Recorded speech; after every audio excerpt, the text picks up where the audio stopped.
Better use my strong hand. Hey guys, it's Phoebe from WatchMojo. Today we're counting down our picks for the top 10 WTF scenes in parody movies. Before we begin, we publish new content every day, so be sure to subscribe to our channel and ring the bell to get notified about our latest videos. We're looking at totally insane, uncomfortable, or just plain silly moments in parody films. Let's check it out. Number 10. Combing the Desert. Spaceballs. Tell them to comb the desert, do you hear me? Comb the desert! Lord Dark Helmet's henchmen clearly aren't too bright, and could use a lesson or 20 on the English language. During his attempt to capture Princess Vespa, the Lord's plans are foiled when she's rescued by Lone Star. They track them to the moon of Vega, where Dark Helmet, on the orders of President Scroob, then proceeds to command his men to comb the desert for their targets. We suppose we can't blame them entirely for what happens next, which is that the said underlings literally begin to comb the hot sand underneath them with massive hair tools. But we can blame Scroob and Dark Helmet for continuing to use these same henchmen thereafter, especially considering their ultimate fates. We ain't found shit! Number 9. Robin Hood and Little John's stick fight. Robin Hood, Men in Tights. This ain't exactly the Mississippi. Here's another Mel Brooks movie, this time parodying various Robin Hood film adaptations. Preceded by a speech made by Dave Chappelle's character Achoo, where he states how useless and irrelevant of a battle this will be, Robin Hood and the not-so-Little John duel over the principle of the thing.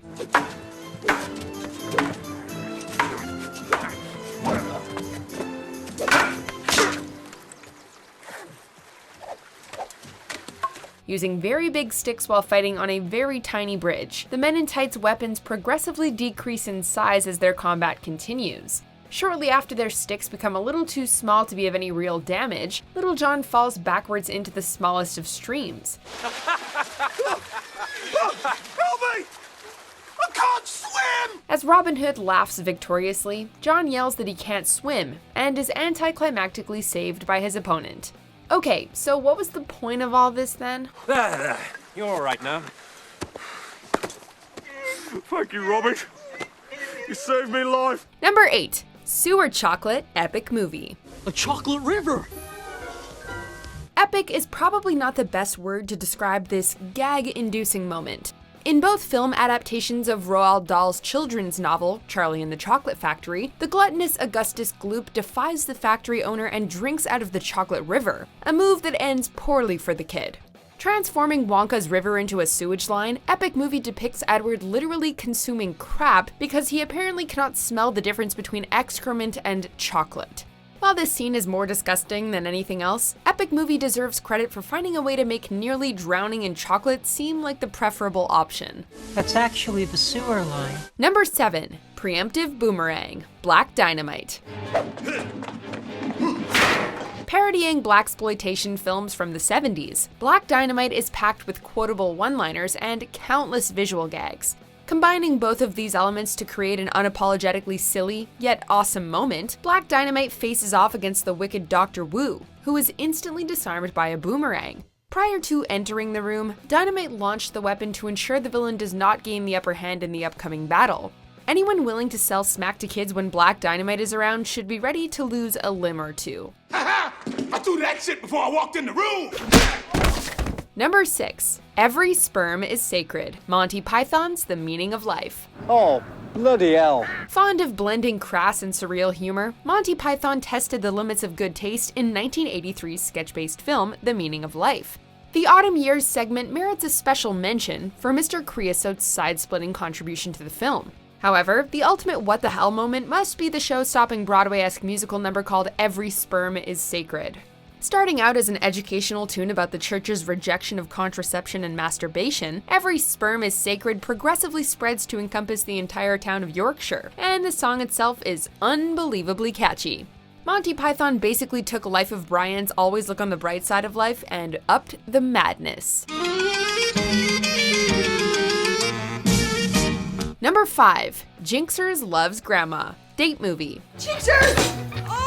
Have you ever wanted to see a cat hump the rotting corpse of an elderly lady? Date movie has more than a few weird moments, but Jinxers banging grandma is the type of scene typically limited to YouTube's darkest and seediest channels. Grant accidentally knocks over an urn holding Grandma's corpse, inspiring Jinxers to launch into an impromptu makeout session. Date Movie's goofy special effects stop this display from being too gross, although the same cannot be said for the flashback showing Grandma kissing Jinxers. Number 4. Breaking the Fart Barrier. Extreme movie. While rarely clever, surprising, or memorable, at the very least, fart jokes tend to be pretty short.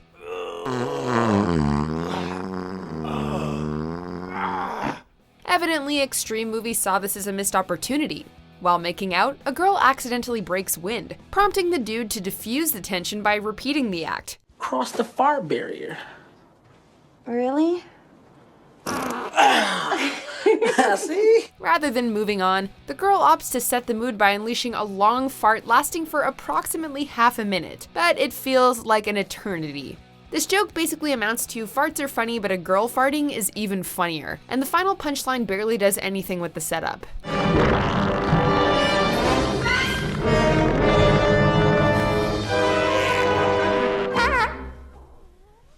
Number 3.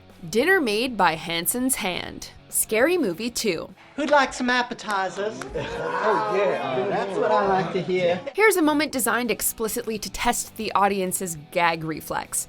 Parodying 1999's The Haunting remake, Cindy and the Scary Movie crew end up stuck in a deadly mansion where the most unsettling thing is the caretaker's hand. As the guests sit down to enjoy dinner, Hanson painstakingly demonstrates that the food was prepared by hand. Okay now, dig in.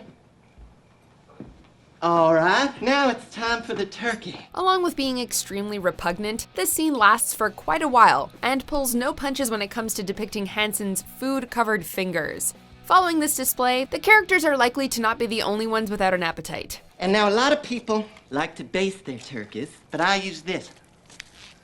Number 2. Mrs. Robinson. 50 Shades of Black. All I ask is that you do your very best.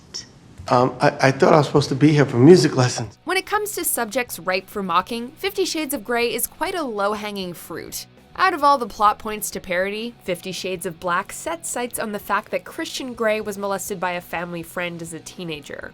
Also referencing The Graduate, 50 Shades of Black brings in the Brady Bunch's Florence Henderson to verbally and sexually abuse Marlon Wayans' Christian Black, who spends the majority of the scene crying.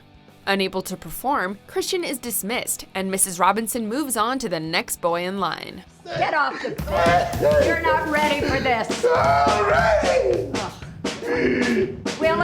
Willie, you're up next. Before we unveil our top pick, here are some honorable mentions.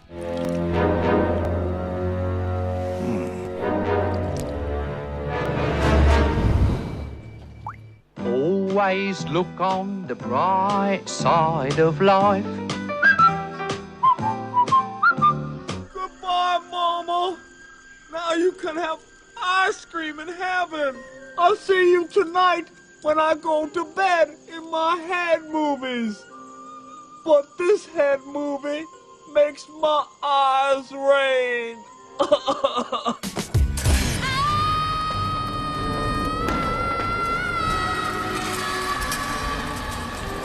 Oh, damn, cuz, there goes my palimony. K-Fed ain't having it, yo. We've got a lot of work to do. Someone help me. I'm still alive, only I'm very badly burned. Number 1. I Speak Jive. Airplane. Can I get you something? It's your mofo butter laying me to the bone, jacking me up. Rightfully considered among the funniest comedies of all time, Airplane satirizes disaster movies by combining slapstick, surreal humor, verbal gags, and a hint of irreverence. Jim Abrams and the Zucker brothers came up with the legendary jive scene after failing to understand much of the dialogue in 1971's Shaft. Oh, stewardess, I speak jive. Oh, good. With the language barrier proving too much for the stewardess, Leave It to Beaver's Barbara Billingsley steps up to translate for the two men. He said that he's in great pain and he wants to know if you can help him. Nowadays, it's hard to imagine such a scene being created and not receiving a fair bit of criticism, which only adds to its WTF nature. Chomp don't want to help, Chomp don't get the help. Well, that was certainly interesting. What'd you guys think? What are your favorite parody movies? Let us know in the comments below, and don't forget to like and subscribe.